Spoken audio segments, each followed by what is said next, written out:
था जब नाड़ी पकड़ के बीमारी बताई जाती थी, इलाज भी होता था, लोगों का एक विश्वास भी था। मौजूदा समय में आप देखेंगे तो सबसे पहले तो आपको जांच कराया जाएगा, ब्लड का रिपोर्ट हो, सीटी स्कैन हो, एमआरआई हो, एक्सरे हो, उसके बाद कहीं ना कहीं इलाज का दौर शुरू होता है। इस वक्त हमारे साथ आयुर्वेद से वैद्य सुशील कुमार दुबे सर जुड़ रहे हैं। विस्तृत रूप से हम चर्चा करेंगे आयुर्वेद पे। बहुत सारे मिथ भी हैं, बहुत सारे मिसकंसेप्शन भी हैं उसको लेकर के। सर, सबसे पहले तो आपका स्वागत है। धन्यवाद भाई साहब। कम से कम आप लोग इस विषय को आगे बढ़ाने के लिए प्रयास कर रहे हैं, क्योंकि भारतीय परंपरा है और भारतीय चिकित्सा पद्धति है, तो ये एक देश, समाज और विश्वविद्यालय शिक्षा के लिए बहुत बड़ी उपलब्धि है। बहुत पहले के ज़माने में सुने थे नाड़ी पकड़ के बीमारी बता दी जाती थी, उसके बाद दवा दिया जाता था, लोग ठीक भी हो जाते थे। कितना दौर बदला है और नाड़ी का बीमारी से क्या संबंध है? देखिए, चूँकि आपका जो एक देखा जाए पूर्व से ही हमारे आचार्यों ने कि भाई इतनी पूरे बॉडी में नाड़ियाँ हैं, कैलकुलेटेड गिना हुआ है, कितने करोड़, 3.5 करोड़ बताया गया, फिर उसका 1000 मूल नाड़ियाँ बताई गई, फिर 1000 में हमें कहा गया कि आपका मेन जो नाड़ी का सबसे अच्छी व्यवस्था होती है वो ये कहा गया कि भाई अगर आपका हार्ट का और इसका नाड़ी जहाँ हमारा बताया गया है उसको देखेंगे तो क्लैरिटी सबको साइंटिफिकली दिखती है कि भाई वैज्ञानिक आधार है इसका। उस वैज्ञानिक आधार के आधार पे अगर आप चूँकि अगर आप मॉडर्न साइंस में आप देखेंगे तो कहते हैं बैक्टीरिया, वायरस, फंजाई से रोग हो रहा है, उसी तरह से अगर आयुर्वेद में देखेंगे तो वात पित्त कफ से हो रहा है, क्योंकि वात पित्त कफ का मूल आधार पंचमहाभूत है। तो पंचमहाभूत को फिर 3 भाग में डिवाइड कर दिया गया कि भाई 3 मूल हैं हमारे, और उन्हीं 3 से हम आगे पूरा एक क्लेरिफाई करते हैं कि किस दोष के दिखता है, चाहे उसको दोष कहिए चाहे बैक्टीरिया वायरस कहिए। हमें लगता है कि नामों कल्चर का डिफ्रेंसिएशन है, अदरवाइज कंसेप्ट दोनों का सेम ही है। आयुर्वेद को लेके ये साइड इफ़ेक्ट्स के बारे में बहुत चर्चाएं की जाती है, कितना क्या साइड इफ़ेक्ट्स होते हैं क्या आयुर्वेद? देखिए, चूँकि आयुर्वेद का अगर मूल आधार देखेंगे कि 3 जो आपके उपस्तंभ हैं, तो आहार, निद्रा और ब्रह्मचर्य है, ठीक है। तो अब खाना का मूल आधार हुआ, पहला खाना कहा गया कि आहारम महाऔषधि, मतलब डाइट इज सुपर मेडिसिन। और फिर कहा गया कि पथ्य सति गदार्थस्यम किम औषध निसेवतम, सही खाना खाएंगे दवाई खाने की जरूरत नहीं है, सही सोएंगे दवाई खाने की ज़रूरत नहीं है, राइट। अब खाना अगर आप रोज़ खा रहे हैं तो उससे कितना साइड इफ़ेक्ट हुआ? अगर खाने से आप ठीक हो रहे हैं या किचन से आप ठीक कर रहे हैं अपने आप को, तो फिर अगला स्टेप आता है कि खाना और किचन फिर नहीं होता है तो पेड़ की पत्तियां का जूस निकाल के आपको दिया गया। पेड़ की पत्तियां का जूस से नहीं फ़ायदा मिला तब उनसे बनाई गई टैबलेट को दिया जा रहा है। तो जब आप खाने में, अगर खाने से साइड इफ़ेक्ट हो सकता है तो हमें लगता है कि फिर हमें आयुर्वेद पे, चूँकि हमारे आचार्यों ने कहा है कि उपद्रव रहित, जो कॉम्प्लिकेशन या कोई साइड इफ़ेक्ट न हो, उन औषधियों का हमारे यहाँ आकलन और गणना किया गया है। तो उसके आधार पे जो आप अभी नाड़ी पे चर्चा कर रहे थे, तो चूँकि जो दोष हैं वो खाने पे बेस हैं कि कौन सा खाना खाएंगे, उस कौन से खाने से किस तरह से दोष की बिगड़ेगी आपकी। फिर दोषों के कंडीशन के बारे में फिर चेक करते हैं कि दोष का चेक करने का तरीका क्या है, और वो दोष बिगड़ा हुआ है तो किस टाइप में, किस एरिया में आपका बिगड़ा हुआ है, फिर किस एरिया में बिगड़ा हुआ है, तब उसकी लाइन ऑफ ट्रीटमेंट होती है। इससे हमें लगता है कि फिर रिजल्ट आपके बहुत फास्ट आते हैं। इसलिए होता है कि टू दी पॉइंट आप पहुँच जाना वहाँ पर, ठीक है। न्यू जनरेशन डिजीज़ जो है इस समय, बहुत लोग ऐसे हैं जो फर्स्ट ऑफ ऑल प्रेफर करते हैं मेडिसिन में चले जाते हैं, एलोपैथ में चले जाते हैं। क्या मिसकंसेप्शन है लोगों को आयुर्वेद पर न ट्रस्ट करके तुरंत उसमें चले जाते हैं एलोपैथ में? देखिए, जो अगर महामना का विज़न था, जो हमारे जहाँ बैठे हैं, उनका एक ही उद्देश्य था कि इंटीग्रेशन मतलब दोनों का एक लिमिटेशंस हर पैथी की अपनी होनी चाहिए। मैं अभी अमेरिका गया था, जस्ट जून में 1 महीना अमेरिका रहा हूँ, तो वहाँ पे इंटीग्रेशन पे बहुत ज़्यादा जोर दिया जा रहा है। और वहाँ पे कहा गया कि शायद दुनिया का एक पहला अम्ब्रेला है काशी हिंदू विश्वविद्यालय, जहाँ पे आयुर्वेद, एलोपैथ और डेंटल की तीनों फैकल्टीज़ एक साथ में काम कर रही हैं। और ये महामना का विज़न अगर अमेरिका तक में तारीफ़ हो रही है तो स्वाभाविक है कि हमें अगर एक लिमिटेशंस तय हो जाए, रियली आपको पहले अगर दवाई ठीक करनी है तो पहले आयुर्वेद में आना चाहिए।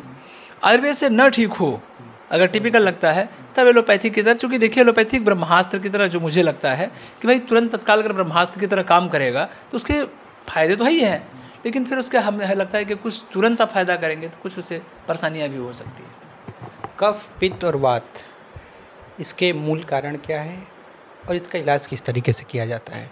देखिए आपकी फिंगर से आप बता सकते हैं, खाली एक अंगुली 5 है ना ये, तो 5 उंगलियों को आप अगर देखेंगे डिफाइन करने के लिए सबसे बेस्ट तरीका होता है कि भगवान ने और प्रकृति ने सारा आपके हाथ में दिया है। अगर इसको देखें तो आकाश, इसको देखें तो वायु, और इसको देखें तो अग्नि, इसको देखें जल, और इसको देखें पृथ्वी, राइट।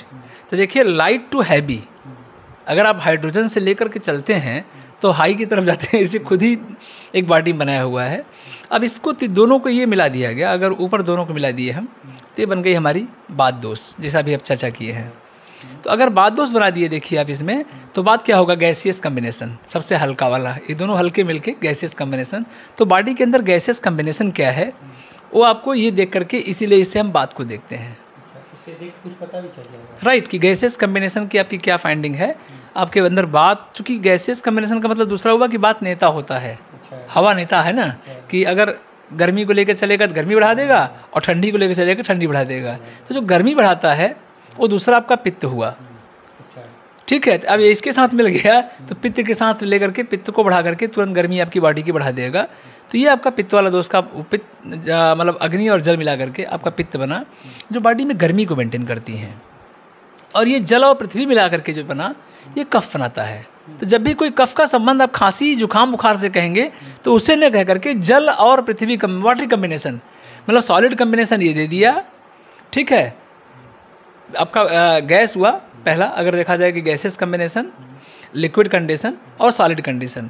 तो अगर बॉडी में तीनों बॉडीज बना हुआ है तो गैसेस कम्बिनेशन देखना हो तो इससे देखना है। लिक्विडिटी, चूँकि पित्त लिक्विड का हमारा कम्बिनेशन है, इसमें अग्नि और जल का है, इसमें देख सकते हैं। और सॉलिड कम्बिनेशन में डिफॉर्मिटी है तो इसे देख सकते हैं। तो ये तीनों इसीलिए इन तीनों फिंगरों का यूज करते हैं वात पित्त कफ को चेक करने के लिए। तो क्या बदलते मौसम में भी सावधानी बरतनी चाहिए ताकि इस चीज़ों से बचा जाए? देखिए जब अभी जैसे इसमें हम करंट अभी का एग्जांपल लेते हैं कि इसमें चल रहा है शरद ऋतु, राइट, सबसे खतरनाक महीना होता है ये।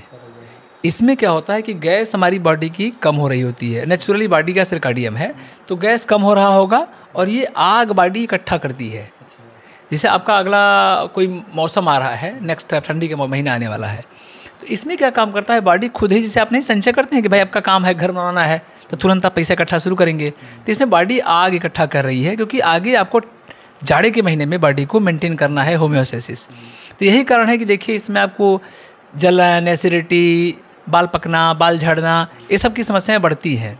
तो इससे बचाव के लिए क्या काम करते हैं कि जो ये हमारा आग इकट्ठा हो रहा है तो इसको मेंटेन रहे, तो हम क्या काम करते हैं कि मीठा, तिक्त, कसैला और ठंडा चीज़ अगर खाएंगे तो ये बढ़ेगा नहीं आपकी जलन, एसिडिटी है, जो भी गर्मी वाला बॉडी का पार्ट से बीपी हो गया, ठीक है, हल्का, ये सब क्या होगा कि कम होगा आपका। तो आप इससे क्या काम करेंगे कि तीनों, अब अक्सर क्या कहते हैं कि मीठा के लोगों को कन्फ्यूजन है कि मीठा से शुगर हो जाएगा।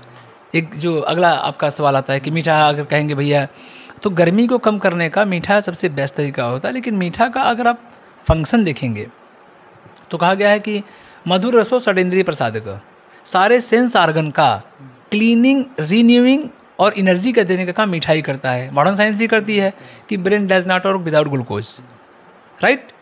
तो अब मीठा का एक तो काम हो गया कि आपका एनर्जी कम हो जाएगी, जो कंसेप्ट चल रहा है इस समय। दूसरा फंक्शन क्या होता है कि मधुर रसो सृष्टि बुढ़े मत्र मात्र का, टट्टी और पेशाब साफ बहुत बढ़िया होता है मीठा खाने से। अगर आप मीठा खाना बंद कर देंगे तो कॉन्स्टिपेशन आदि की समस्या शुरू होगी। और अगर कहते हैं कि पेट सफ़ा हर रोग दफ़ा, जो डाला गया रहता है, अगर मीठा खाएंगे तो पेट साफ नहीं होगा और ले करके अक्सर प्रॉब्लम की जड़ वो शुरू होती है। जो शुगर का काज अगर आयुर्वेद में देखेंगे तो उसमें दिए हैं कि आलस्य पहला कारण है, देर तक सोना दूसरा कारण है, दही खाना तीसरा कारण है, नया अन्न खाना चौथा कारण है, चिंता करना पांचवा कारण है, मछली खाना छठा कारण है। तो उसको न बंद करके कि अधिक जितने आप देखेंगे शहर में वो आलसी वाले ही जितने होंगे उन्हीं को शुगर दिखाई देगी आपको, राइट। तो आलस से न छोड़ करके सुबह देर तक सोए जा रहे हैं, जो कफ आपने कहा, तो एक बॉडी में इसे सुबह स्टार्ट हुआ हमारा मॉर्निंग में, तो मॉर्निंग में जब सो के आप उठते हैं, सोने से कफ बढ़ता है, मतलब वाटर कंटेंट बॉडी में बढ़ती है, राइट। तो आप सुबह आप एक तो सोने से कफ बढ़ता है, और लेकिन जो मॉर्निंग वाला टाइम है वो कफ बढ़ता है, तो कफ स्क्वायर हो गया। तो आदमी को ज़्यादा मेटाबॉलिक डिसऑर्डर होना शुरू होंगे जब देर तक आप सोते रहेंगे। इसलिए देर तक अगर सोने से बचेंगे और खाने में मीठा तिक्त कसैला, आप नेचुरली कि इस महीना में भैया मीठा तिक्त कसैला का ज़्यादा सेवन करते रहेंगे हम, तो हमारा गर्मी बहुत ज़्यादा बॉडी में होगी भी नहीं और आपका जो पित्त का दोष का मेंटेन रहेगा, राइट। सर बात शुगर की हुई, शुगर में किस तरीके का इलाज है आयुर्वेद की अगर बात करें तो? देखिए, अगर हम लोगों का शुगर में देखा जाए तो यहाँ अगर मॉडर्न साइंस में तो कहते हैं कि भाई एक मोटा वाला एक पतला वाला, आईडीडीएम एनआईडीडीएम, लेकिन आयुर्वेद में अगर देखा जाए तो 20 तरह का बताया गया है। 20 शुगर। अच्छा, 20 में 16 तरह के ये कहते हैं आराम से हम ठीक कर सकते हैं, 4 तरह का डिफ़िकल्ट होता है। तो जो कफ वाला पहले आदमी के स्टार्टिंग इनिशियल कफ वाले दोष से होगा, पानी वाला कंटेंट से या वाटर सॉलिड कंटेंट से आपका स्टार्ट किया कफ वाला दोष का, और कफ वाला आराम से ठीक होता है।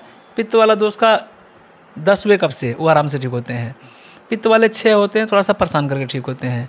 4 जो एक कन्वर्ट कहा गया है कि अगर 3 साल तक डायबिटीज़ रह गया तब फिर उसको ठीक करने में बड़ा डिफ़िकल्टी होती है। तो नए नए अगर न्यूली डायबिटिक हो रहे हैं तो हम लोग तो मतलब मैक्सिमम केस हैं जो एकदम आसानी से ठीक होते हैं, न्यूली केस जो किताब में लिखा है। मैंने आज तक नहीं देखा कि किताब के अनुसार पेशेंट न ठीक हो रहा हो। अगर किताब का नया केस आया, जैसे आपका एग्जाम्पल देते हैं कि आपके घर पे कोई कब्जा कर रहा है नया नया, तो 2 हाथ मार के आप बाहर निकाल सकते हो तुरंत हड़का के अपने ही से करके। लेकिन अगर आपके घर पे 5-10 साल कब्जा कर लिया, फिर आप कचहरी जाएंगे, कचहरी में भैया कमिश्नरेट, फिर लंबा लंबा तारीख पे तारीख, डेट पड़ेगी डेट पे। तो वही रोग जब पहले नया नया कब्जा करता है तो हमारी साइंस कहती है कि भाई नया कब्जा कर रहा हो तो तुरंत उसको हटा सकते हो। तो हम लोग तो मोस्टली कहते हैं कि भाई इन पत्तियों का जूस पी लीजिए, कि भाई अगर कफ वाला दोस्त का है तो ऐसी है क्या पत्ती जो शुगर में कारीगर हो? ज़्यादा मोटे। एक दिन मैं सोच रहा था इस पर कि भाई हाथी सबसे मोटी होती बड़ी, मेरा दिमाग होता ना कि आदमी साइंस सोचने के बैठे बैठे आदमी सोचता है किताब को लेकर के कि सबसे विशाल का यहाँ पे तो हाथी है, तो हाथी को डायबिटीज़ नहीं होती है, राइट। फिर मेरा गणेश पे भगवान पे गया, इससे पहले गणेश भगवान कहा गया डायबिटीज़ हुई है, राइट। तो गणेश भगवान का हाथी का सूंड दिया गया। आलसी भी भगवान खूब हैं, मीठा भी खाते रहते हैं, ये बैठे रहिए। लेकिन फिर हमने कहा कि यार ठीक कैसे वो रहते हैं, आखिर शुगर कहने उनको मतलब शुगर परेशान हाथियों क्यों नहीं करती, तो देखा कि उनका खाना पीपल का पत्ती है। और हमारी चरक संहिता कहती है कि कसाय रस प्रधान, कसाय और तिक्त रस प्रधान द्रव्य अगर लेंगे, कसैला और तिक्त। कसैला कैसे आप चेक करेंगे कि जो मुंह में डालिए और मुंह में बांध ले, जैसे जामुन नहीं होती है वो कसैला होता है, अमरूद हुआ कसैला होता है। तो बेलपत्र भी हो सकता है सर? बेलपत्र भी है, तो बेलपत्र भी है। तो हमने देखा कि ऐसा है कि अगर ये पीपल का पत्ती खा करके हाथी डायबिटिक से बच सकती है तो हम लोग क्यों ना ट्राई किया जाए। तो मेरे पिताजी को हुआ एकाएक, हमें लगता है कि कोविड का कार्यकाल में उनको डायबिटिक हुआ, भाई ने उनको स्टार्ट किया दवाई क्या। तो मैंने कहा यार देखिए मुझे लगता है न्यूली डायबिटिक है, तो क्यों ना इनको पीपल का पत्ता, बेल का पत्ता, वही आपने बेल का नाम लिया, तो बेल का पत्ता और नीम का पत्ता, तिक्तरस प्रधान में तिक्तरस नीम है और आपका पीपल देखेंगे तो कसाय तिक्त है, कसैला तिक्त है हल्का, और बेल का पत्र में भी हमारा कसाय तिक्त मधुर है। तो उसका तीनों का कम्बिनेशन हमें लगता है बड़ा आश्चर्य होगा कि उनका देखिए अभी वो डायबिटीज़ का दवाई बंद के 2 साल हो गया होगा लगभग, नया स्टार्ट हुआ था, नए लिए हम लोगों ने उनका पत्ती का जूस पिलाया, हमका 21 डेज पीजिए। अक्सर हम लोग दिखा के देख लेते हैं कि भैया बैर की पत्ती किसको देना है, पीपल की पत्ती किसको देना है, नीम की पत्ती किसको देना है, तो कहते हैं भैया अपने घर में ही रह करके पीसो और घोट के निकाल लो। चूँकि इतना वैद्य पैदा हो नहीं सकता, वैद्यों की कमी के कारण ही वैद्य नाम लिखना लोग बंद कर दिए थे। सर अगर बात हुई बेलपत्र की तो अभी काशी विश्वनाथ में एक वो आया है कि प्रसाद में बेलपत्र को चूर्ण को पीस करके मिला के प्रसाद बांटा जाएगा लड्डू का, तो ये तो फ़ायदेमंद होगा फिर अगर प्रसाद खाते रहिए तो शुगर भी कंट्रोल रहेगा, मीठा भी आप खाते रहिए। Right right right. जो बिल्व का पत्र का अगर आप देखेंगे तो बिल्वपत्र संग्राहिक दीपनीय रक्तपित्त प्रस्मनानियम, ये लाइन है हमारी चरक संहिता की। तो ये क्या होता है कि एब्जॉर्प्शन को बढ़ाती है, जब से खाना का पाचन और आपका मीठा आपने खाया कोई तो तुरंत पचा उचा करके बराबर मेंटेन कर देगी। तो हमें लगता है कि उसका बहुत अच्छा इम्पैक्ट होगा कि अगर उसके साथ आप दे रहे हैं। और बेल के पत्र का कई और हमें लगता है ना कि जैसे भगवान के बारे में सोच रहा था एक दिन कि शिव के ऊपर कि यार भगवान जी के ऊपर सारा जहरीला प्लांट क्यों चलाया जाता है, जहर वाले प्लांट से मदार हुआ, धतूर हुआ। तो हमारे हाथ यह है कि जो आपका आयुर्वेद का साइंस कहती है इस पर कि ऊपर अगर जो जंतु विष होता है, जंतु विष काटेगा तो ऊपर आपका ब्रेन को डैमेज करके मारता है, और प्लांट का जो जहर है वो नीचे के बस्ती आपका नीचे वाला एरिया को डैमेज करके मारता है। तो यही कारण है कि जब हमारे गांव में अभी एक दिन मधुमक्खी काटा मुझे, जंतु वाला, हमारी वाइफ, हम लोग गए थे, घर बन रहा था, वाइफ को मधुमक्खी काटा, तो हम लोग तुरंत वैद्य आदमी हैं, तो हमें लगा कि यार मधुमक्खी काट रही है, तो पत्नी बोली कि अब 3 दिन बुखार होगा, उनको एलर्जी है। तो हम कहे वैद्य जी साथ में हो और एलर्जी हो, तुरंत ढूंढना क्या कि क्या है यार, क्या है, चूँकि जंतु विष है तो वनस्पति विष लगा दीजिए तो उसका सही काट होती है। तो तुरंत लेकर के कनेर का दूध लेकर लगा दिए, 10 सेकंड में गायब हो गया। उसी तरह से कोई दूसरा ततिया बरिया काटा, मदार का दूध लगा दिया। गांव में बिच्छू डंक मारा तो उस पर हम लोगों ने कहा कि यार इस पर हम लोग एक मतलब दिस इज़ द किताब चरक संहिता कहती है, उसको हम लोग अप्लाई घर में ही करने का ट्राई करते हैं कि भाई अगर किताब मेरी लिखी है जो पार्लियामेंट्री एक्ट से पास है हमारी, तो किताबों में जो लिखा हम उसको सरकार भी कहती है कि आप अप्लाई कर सकते हैं। तो इस तरह से भगवान को लगता है पूरा जहर पिए होंगे, इसलिए जहरीला जंतु से जंतु साथ में रखते हैं, अब उन जंतुओं का विष बराबर करने के लिए ये सब जहरीले प्लांट का सेवन करते होंगे। लीवर, हार्ट और ब्रेन। लीवर में अगर बात करें तो फैटी लीवर ज़्यादातर लोगों को आजकल देखा जा रहा है, और हार्ट पर भी बहुत लोगों को कार्डियक अरेस्ट हो जा रहा है। कभी कभी तुम देखते हैं डांस करते हुए लोगों की मौत हो जा रही है, बहुत ही चिंताजनक भी है। और ब्रेन में ब्रेन स्ट्रोक, लकवा वगैरह। तो इन सब रोगों का आयुर्वेद में क्या इलाज है, किस तरीके से किया जाता है? देखिए, जो अभी हम लोगों ने एक रिसर्च किया, मुख्य सचिव हमारे दुर्गा शंकर मिश्र सर ने निर्देशित किया था, और उस पर हम लोगों ने एक देखा कि यार ये फैटी लीवर की संख्या, फैटी लीवर क्यों बन रहा है, और आपका कोलेस्ट्रॉल का बढ़ने का काम हुआ फिर इसमें। तो उसका एक रीज़न जो हमारी अपनी आयुर्वेद की साइंस कहती है कि जो मेद है, मेद मतलब फैट, बॉडी में फैट जो इकट्ठा हो रहा है, तो उस फैट को अगर आप निकलने का जो रास्ता होता है, मेद का मल है, एक्सक्रीटरी प्रोडक्ट मेद का, वो स्वेट होता है, पसीना होता है। तो अगर पसीना आप नहीं निकालेंगे, एसी में बैठे रहेंगे, तो जो आपका गंदगी मल कहाँ जाएगा? लीवर के पास जाएगा डिटॉक्सिफिकेशन के लिए। लीवर डिटॉक्सिफिकेशन कर नहीं पाएगा तो क्या करेगा? इकट्ठा हो जाएगा भाई बेचारे के पास फैटी लीवर, फिर वो कहाँ जाएगा? हार्ट के पास जाएगा। तो हार्ट के पास गया तो हार्ट में आपका इकट्ठा करके हार्ट का ब्लॉकेज किया, हार्ट पूरे बॉडी में भेजा, तो जहाँ सर्कुलेटरी सिस्टम में वहाँ इकट्ठा हुआ। तो मेरा सुझाव इसमें है सबसे इजी कि सबके लिए जो स्वस्थ रखने के लिए कि आप एसी में भले ही रहे, लेकिन पसीना 1 घंटा निकालने की व्यवस्था जरूर करें। आधे घंटे 1 घंटे जब भी वॉक करते हैं, अब उसमें पसीना, कई लोग पेशेंट आते हैं तो बोलते हैं कि साहब पसीना में निकलता ही नहीं, तो उसका हम लोग बताते हैं कि देखिए पसीना निकालने का इजी तरीका हमारे यहाँ पहले कहा गया कि पहले तेल की मालिश करिए, फिर वॉक करने निकल जाइए। पहले लोग करते, नहाने से पहले तेल लगाते फिर नहाते थे। या तो तेल की मालिश से क्या होगा आपका कि स्वेट पोर खुल जाएंगे, तो जो आप 4 किलोमीटर जितना पसीना निकल रहा है उतना 2 किलोमीटर आपका पसीना भी निकल जाएगा, स्वेट पोर खुल गए, और इजी से आपकी जो बॉडी की गंदगी थी वो बाहर निकलनी चाहिए ना। आखिर का जो हमारा आहार का मल है, यूरिन हुआ, फैसेस हुआ, वो सब आप रोक नहीं सकते, लेकिन पसीना को देखिए, पंखा चल रही है रोक सकते हैं, एसी से लेकर रोक सकते हैं। तो फॉरेन कल्चर जो हम उपयोग करते हैं कि भाई हमें एसी चाहिए, लेकिन फॉरेन के लोग फिर जिम करके उतना स्वेट निकालते रहते हैं बॉडी से, ये हमें उनको ऑप्ट करना चाहिए। दोनों की टेक्नोलॉजी कहीं ना कहीं आपको बीमार कर रही है, तो इस कहना गलत नहीं होगा।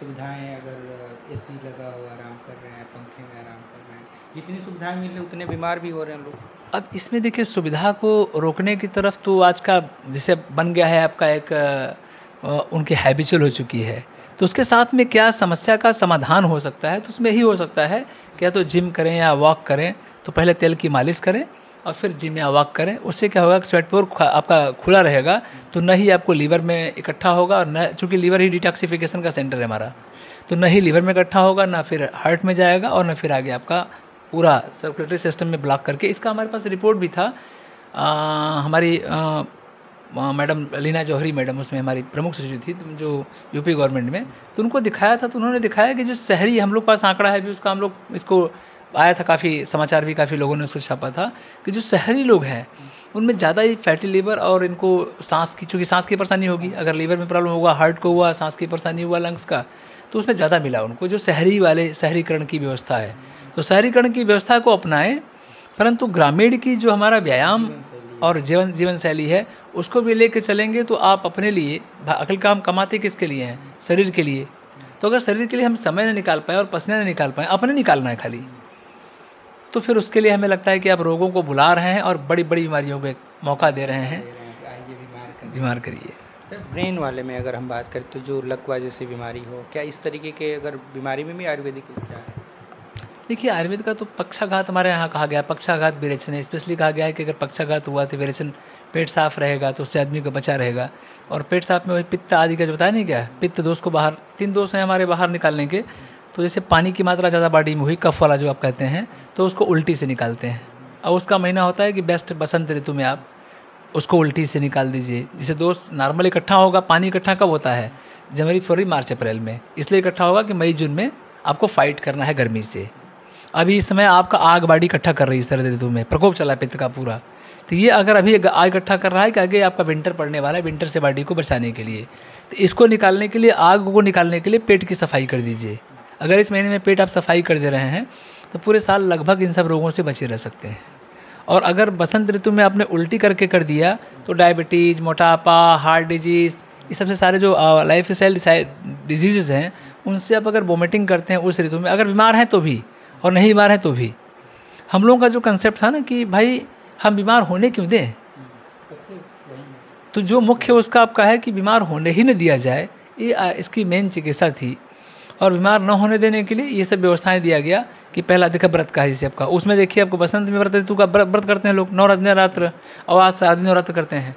दोनों में व्रत करने का विधान यही है कि बॉडी से आप जितने दोष खाने पीने से बढ़े हुए हैं या बैक्टीरिया, वायरस, फंजाई बढ़े हुए हैं, उनको अगर व्रत करेंगे तो मेंटेन हो जाए, यही उद्देश्य है उनका। पंचकर्म की क्या विधि होती है सर? पंचकर्म का ही तरीका है, यही पंचकर्म है कि आपका पहले पेट साफ कर दिया 1, उल्टी करा दिया 2, एनीमा दे दिया 3, नाक से नस दे दिया 4, आपका रक्तमोक्षण, खून के लिए जोक लगा दिए या कोई ब्लड निकाल करके प्योरीफाई कर दिए। तो 5 तरह से कि जो बॉडी में इकट्ठा दोष ज़्यादा हो रहे हैं उनको बाहर निकालने का तरीका है।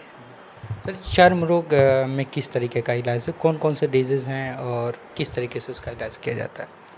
कुष्ठ के भी काफ़ी हमारे यहाँ 11, 7, 18 टाइप के हैं। 11 टाइप के हमारे कुष्ठ दिए गए क्षुद्र कुष्ठ और 7 टाइप के महाकुष्ठ बताए गए हुए हैं। तो एक सब बड़ा विस्तृत वर्णन है। अभी हम लोग एक कुछ प्लांटों पे काम कर रहे हैं।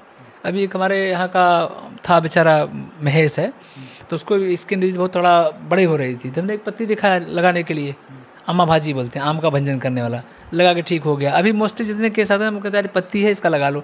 अब इन सब पे हम लोगों को रिसर्च करना है कि इनका क्या उसमें मालिक्यूल है, कैसे ये काम कर रहे हैं, तो प्लांट के आधार पे ही चिकित्सा किया जाए। बहुत मतलब एक लंबा प्रक्रिया है, लेकिन एटलीस्ट स्किन का डिजीज़ हम जानते हैं कि स्किन का डिजीज़ में चमड़े में जो हमारा अगर दोष देखा जाए तो भ्राजक पित्त हुआ, जो आग वाला, उस आग में से भ्राजक पित्त होता है।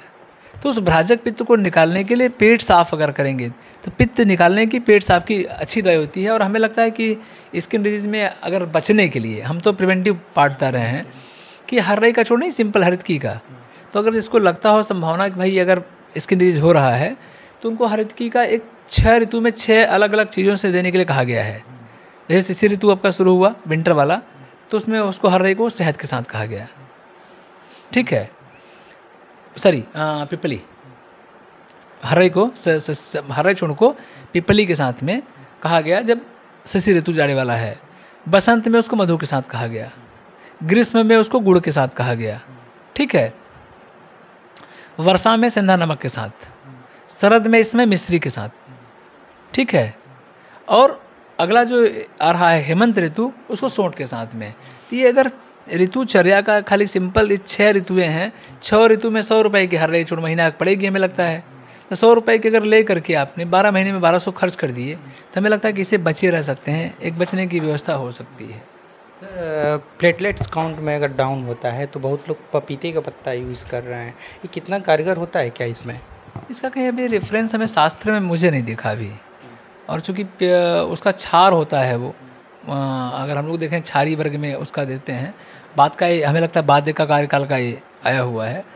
और एग्जैक्टली अभी मुझे इसका क्लियर कट अभी कहीं इसका मिला नहीं है ब्लड के बारे में। सर बहुत सारे ऐसे लोग हैं जो अमूमन खुद से ही आयुर्वेदिक इलाज करना शुरू कर देते हैं। बहुत सारे सरसतारिष्ट है, पता नहीं अश्वगंधारिष्ट है, और खुद से ही ले लेने बिना डॉक्टर के परामर्श का। क्या ये सही है? देखिए अभी मुझे लगता है कि मैं 25 साल हम लोगों को हो गया, हम 96 बैच के हैं, तो 4 और 4 28 साल हो गए लगभग पढ़ते हुए। और अभी हम लोग लगता है कि 10% ज्ञान नहीं आयुर्वेद का है। तो अगर हम लोगों को 10% ज्ञान नहीं है, हाँ, आचार्य चरक ने हमारा जो कहा है, बोले हैं कि भाई ये 50 महाकषाय मैं बता रहा हूँ, और 50 महाकषाय से जो वैद्य काम करेगा तो अल्प बुद्धि वाला होगा। और अभी हम लोग अल्प बुद्धि की तरफ मूव कर रहे हैं। तो अगला जो बिना पढ़े करता है उसकी कितना व्हाट्सएप यूनिवर्सिटी या फेसबुक यूनिवर्सिटी से क्या उसका उपयोगिता हो, तो राम मालिक हैं और राम जाने क्या परिणाम है। और ऐसा नहीं बचना चाहिए, क्योंकि इसके लिए स्पेशलाइज वैद्य है, स्पेशलाइज एक कोर्स किया जा रहा है, उनका एक तरीका है। ऐसे आपसे बात करते करते हम प्रकृति एसेस करते हैं कि आपकी प्रकृति क्या है, प्रकृति का आधार फिर आपकी नाड़ी क्या है, नाड़ी के आधार पे फिर दोष की कंडीशन क्या है, दोष के बाद में फिर आपको रोग की कंडीशन क्या है, फिर रोग के बाद में फिर चिकित्सा आता है सिद्धांत। कई चिकित्सा सिद्धांत में आप कौन सा चिकित्सा देंगे, तो लगता है लोगों को बहुत आसानी से वैद्य जी लिख दिए, लेकिन उसके पीछे कितना साइंस होती है डिज़ाइन करने की। तो इसमें बचना चाहिए कि जो ये बार बार दिखा रहे हैं व्हाट्सएप यूनिवर्सिटी को, तो व्हाट्सएप यूनिवर्सिटी का सुनने के लिए ठीक है, समझने के लिए और लेकिन करने के लिए राय लेकर करना चाहिए। जो भी आपके इर्द गिर्द में कोई वैद्य है पढ़ा लिखा, उसका राय लेकर के करना चाहिए। सर अब आखिरी सवाल है मेरा, कैंसर का क्या जिक्र है आयुर्वेद में और किस तरीके से अगर इलाज है अगर है तो, और दूसरा गौमूत्र को लेकर के बहुत लोग चर्चा करते हैं, सोशल मीडिया पर वायरल भी होता है और इस पर बयानबाजी भी होती है, क्या कितना फ़ायदेमंद है, क्या इस्तेमाल करना चाहिए? अब देखिए अर्बुद का लोग कहते हैं, लेकिन एग्जैक्टली अब उसको दोनों कोरिलेट किया जाए ये संभव नहीं है, क्योंकि दोनों कोरिलेट करने लगते हैं लोग ना, वो संभव नहीं होता कि हम कोरिलेट करें। तो अर्बुद का कहा गया है कि अर्बुद जैसे कोई ट्यूबरस फॉर्म हो रहा है इकट्ठा, उसके बारे में तो वर्णन है, और उसमें हम लोग जैसे वो कहा गया खदिर अर्बुद नासिनम, खैर नहीं खैर का, खैदर स्तुति खदिर खदिर का, उस समय अर्बुद नासन में कहते हैं। लेकिन एग्जैक्टली जब तक कि इस पर पूरा रिसर्च होकर के डेटा ना जाए हमारे पास तो कहना, लेकिन इतना मुझे पता है कि लाभ तो अगर आपका दोनों पैथी में करते हैं, जैसे कि एक पैथी आप आधुनिक हुआ और एक आयुर्वेदिक का हुआ, तो दोनों के सामंजस्य से जब चिकित्सा करते हैं तो उनके रिजल्ट बेहतर आते हैं। इसका भी एक अभी संदर्भ पांडे जी हैं मिर्ज़ापुर के, हमें लगता है कि ज़्यादा अच्छा एक दिन वो बताने वाले हैं इसी पे ही, उनका एक केस था अपना इसी पे ही। तो उनको एक बार ऑपरेशन कराए थे, फिर दोबारा अभी चिकित्सा उनकी चल रही है, तो उनका काफ़ी सकारात्मक परिणाम आया है। तो वो लोग अभी अपना वो कर रहे थे कि वैद्य जी इसको हम लोगों को आगे बताना चाहिए। इस तरह से ऐसे मल्टीपल केसेस हैं। लेकिन आयुर्वेद की जो हमारी एक है ना कि एक सरकार समाज का नकारात्मकता था पहले, तो अभी काफ़ी सकारात्मकता शुरू हुआ है। तो इससे हाँ कोविड के बाद से इस समाज के सकारात्मकता के द्वारा हमें लगता है कि काफ़ी कुछ समाज अब आयुर्वेद पे फेथ करने लगा है। तो जब समाज फेथ करेगा तो आपका वैल्यू बढ़ेगी, वैल्यू बढ़ेगी तो लोग आपकी तरफ अट्रैक्ट होंगे, और अट्रैक्ट करेंगे छात्र आपका अच्छा पढ़ाई करेगा। भाई मेरे ऊपर अट्रैक्शन है, जिसमें हम लोग पढ़ाई कर रहे थे तो उसमें हो रहा था कि यार वैद्य जी मत लिखो, एक बड़ा अच्छा नहीं है, अजीब लग रहा है, डॉक्टर को लिखो। तो मैं BSc, BMS, MD, PhD yoga सब कर करके गवर्नमेंट ऑफ उत्तराखंड क्वालिफाई किया, बंगाल पीएससी का में रहा, मैं क्वालिफाई किया था, यूपीपीएससी के थ्रू बीएचयू में नौकरी कर रहा हूँ। तो इन सब से लगा कि नहीं यार हम वैद्य लिख रहे हैं तो हमारी ज़्यादा कैलिबरिटी बढ़े। आज मैं साउथ कोरिया बुलाया गया, अमेरिका बुलाया गया, तो शायद वैद्य नाम के कारण में ही इसका उपयोगिता रहा। और हमें लगता है कि आयुर्वेद के लोगों पे काफ़ी सकारात्मकता हो रही है, और इस तरह से अगर सरकार का सकारात्मकता रहा तो लोगों का ज़्यादा रुझान बढ़ेगा, और रुझान बढ़ने से क्या होगा कि फिर आपकी एक रिसर्च आदि का जितना पब्लिकेशंस हमारा बढ़ेगा उतना ही हमारी वज़न बढ़ती जाएगी वहाँ पे। गौमूत्र वाला क्या जिक्र है कहीं? गोमूत्रम कृमि कुष्ठ हराश्रम, हमें लगता है चरक के पहले अध्याय में मैं दिया हुआ है। स्पेशली स्किन डिजीज में कहा गया है, स्किन और वर्म इन्फेस्टेशन के लिए कहा गया है गोमूत्र का। और गोमूत्र का अक्सर कई लोग जैसे भी आते हैं तो कहते हैं कि गोमूत्र मुझे दिखाए कि भाई गोमूत्र मैं पी रहा हूँ, तब उनकी नाड़ी पित्त की नाड़ी है, और गोमूत्र का कटु उष्ण गर्म होता है थोड़ा सा गोमूत्र का नेचर, तो बाहर स्किन पे लगाएंगे तो कोई फ़र्क नहीं, लेकिन पीने पे हमें लगता है कि जो कफ प्रकृति वाले हैं पानी वाले, तो उनके लिए तो गोमूत्र अच्छा, मेरा अपना जो ओपिनियन है उस पर, तो उसमें तो अच्छा है गोमूत्र का। लेकिन जो पित्त वाले जो गर्म खुद ही प्रकृति है, और उनको गर्म वाले को गर्म दे देंगे तो गर्म स्क्वायर होगा, और गर्म स्क्वायर को अच्छा तुरंत, जैसे आपका व्यायाम के बारे में ही कहा गया है, तो व्यायाम को कहा गया है कि सा अर्ध शक्ति व्यायाम, अपने शारीरिक शक्ति की आप आधी शक्ति ही व्यायाम करें। ऐसा नहीं कि करे जा रहे हैं भाई जी मैं तो 8 किलोमीटर परमानेंट दौड़ रहा हूँ, तो मैं कहता हूँ कि यार 8 किलोमीटर का आपकी बॉडी के बताया गया है कि आपकी शारीरिक शक्ति की आधी शक्ति आपको व्यायाम करना है। तो अगला सवाल पूछा कि आधी शक्ति मालूम कैसे होगा, तो बोले कि आधी शक्ति स्वेदापगमन अस्य मस्तक, जब नाक और मस्तक के पसीने आने लगे तो आप जान जाइए कि आपके शरीर की आधी शक्ति की व्यायाम हो गया है। तो अब देखिए जाड़े में करेंगे तो 8 किलोमीटर में कोई फ़र्क नहीं पड़ता, आपका तब नाक मस्तक पसीने आएगा। वही आप अगर गर्मी में करेंगे तो सोचता है 4 किलोमीटर पे आ जाए, बरसात में करेंगे 3 किलोमीटर पे आ जाए। तो आपकी बॉडी में खुद ही पैरामीटर दिया हुआ है कि भाई देखो इसके बाद में आपको नहीं करना है। अभी अगर हम ज़्यादा व्यायाम करेंगे तो भैया पित्त बढ़ेगा, और गर्मी उड़ा के आज नहीं होगा, लेकिन लॉन्ग टर्म में कि बाल पकने लगा, बच्चे का यंग स्टेज में बाल झड़ने लगा, ठीक है, ये सब समस्याएं जो बढ़ती हैं, एसिडिटी हो गई, ठीक है, एंजाइटी, गुस्सा, ठीक, ये सब जो आने लगता है तो ये आपकी मिस मैनेजमेंट ऑफ द उसका है। तो इसलिए इनकी जब बताया गया हुआ है कि इस परीक्षण के बाद ही आप ऐसा काम करें, तो लोगों को वही फॉलो करना चाहिए। लोगों की दिनचर्या और खान पान को लेकर के आयुर्वेद क्या कहता है? वो तो पूरा बेस ही है। आयुर्वेद का तुम्हारा यही बेस है कि भैया सुबह कफ बढ़ेगा, दोपहर में पित्त बढ़ेगा, शाम को वात बढ़ेगा। तो सुबह कफ बढ़ेगा तो आराम से इसलिए कि अच्छा खाना खा लीजिए, खूब बढ़िया भैया कफ वाला है पानी। दोपहर में पित्त बढ़ेगा, वो भी खाना पचा उचा देगा। शाम को वात बढ़ेगा तो वात से भैया कम खाना खाइए और सो जाइए आराम से, राइट। तो वो पूरा दिनचर्या के बेस पे ही है। और दिनचर्या के साथ में आहार का, कि आहार मैंने कहा ही कि आहार का पथ्य सती गदार्थस्यम किमी औषध निसेवतम। सही खाना खाएंगे, दवाई खाने की ज़रूरत नहीं है। मैं भी निकलता हूँ, मान लीजिए यहाँ से दिल्ली गया थका हुआ, तो मुझे लगता है कि मैं अगर 5, 7, 8 साल से देख रहा हूँ कि दिल्ली पहुँचते थकावट लगी तो खाने में कुछ नहीं, भाई बॉयल्ड वेजिटेबल ले लिया, उबला सब्जी रात में, दिन में खाना खा लिए, रात में उबला सब्जी ले लिए, तो कभी बीमार होने की नौबत ही नहीं आती है। तो इसलिए आपका खाना और ऋतुचर्या पे ही पूरी बेस है आयुर्वेद। चूँकि इधर आपका देखिए सुबह दोपहर शाम का पित्त बहुत बढ़ रहा है, और उधर का है कि शिशिर वसंत ग्रीष्म ऋतु वर्षा शरद हेमंत, 6 ऋतु हमारी हुई। तो 6 ऋतुओं में नेचुरली, जिसे पता नहीं आपका कि अभी आपका पित्त हमारा इस महीना में शरद ऋतु में बढ़ रहा है, तो इसको बचाने के लिए हमें खाना पीना का व्यवस्था बताया गया है कि पित्त को कम बढ़ने न दिया जाए। बढ़ना चाहिए लेकिन उतना ना बढ़े कि रोग उत्पन्न हो जाए। जैसे एक गिलास नहीं है, तो एक गिलास में आप ले रहे हैं तो नेचुरली गर्मी इकट्ठा आधा गिलास तक होना चाहिए। आधा गिलास तक बाहर नहीं फेंक के जाएगा कि आपकी बॉडी में आपके नाड़ी को ख़राब करेगा।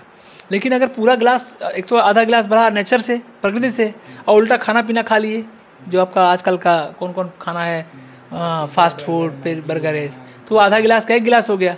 अब वो फैल करके अगल बगल अतिक्रमण शुरू किया बॉडी में, और अतिक्रमण बॉडी में शुरू किया तो वहीं पे मारपीट शुरू होती बॉडी में ही कि तू काहे अतिक्रमण कर रहा है, और मारपीट ही वहाँ पे रोग की उत्पत्ति का कारण होता है। तो धन्यवाद सर। तो हमारे साथ वैद्य सुशील कुमार दुबे सर जुड़े हुए थे, जिनका कहना है कि आयुर्वेद कहता है कि अपनी दिनचर्या, अपने खान पान पे अगर आप ध्यान रखते हैं तो आप बीमार नहीं पड़ेंगे, आपको दवा लेने की ज़रूरत नहीं पड़ेगी। मेरा आप लोगों से यही निवेदन है, कृपया अपनी दिनचर्या और अपने खान पान और आहार पे ध्यान दीजिए, आप बीमार नहीं पड़ेंगे। मैं यहाँ पे Vaidya Sushil Kumar Dubey, assistant professor, department of Kriya Sharir, faculty of Ayurveda, IMS PHU, वर्तमान में सेवाएं दे रहा हूँ। और यहाँ से ही हम लोगों ने नाड़ी परीक्षा का जो शुरुआत किया, उसमें प्रोफेसर यामिनी भूषण त्रिपाठी थे, जिसमें हमने कहा कि नाड़ी जो लुप्त था, जैसे आपने शुरू में ही सवाल किया था, तो लुप्त हुई विद्या को हम लोगों ने यहाँ से पत्राचार 2019 में किया। 2022 में भारत सरकार की मूल पार्लियामेंट्री एक्ट से पास हुआ कि पहले साल से नाड़ी परीक्षा की कराई जाएगी। और काशी हिंदू विश्वविद्यालय में हमारा 20B में, अभी इस हमारे डिपार्टमेंट का ही नाड़ी वाला हमारा ही काम है, तो वहाँ 20B में OPD चलने लगी, स्पेशल OPD के नाम पे 2 से लेकर के 5 तक मंडे की वजह से मेरी OPD होती है। तो जो हम लोगों ने शुरू किया आज पूरे देश में लागू हुआ, तो हमें लगता है कि हम लोगों के लिए अच्छी बात है। तो आप हमारे साथ ऐसे जुड़े रहिएगा, स्वास्थ्य संबंधित बीमारियों पे हम आपसे ज़रूर जुड़ते रहेंगे, ऐसे ही आपसे बात करेंगे और अच्छे अच्छे लोगों से रूबरू कराते रहेंगे। अविनाश कुमार पांडे, उत्तर प्रदेश समाचार, वाराणसी।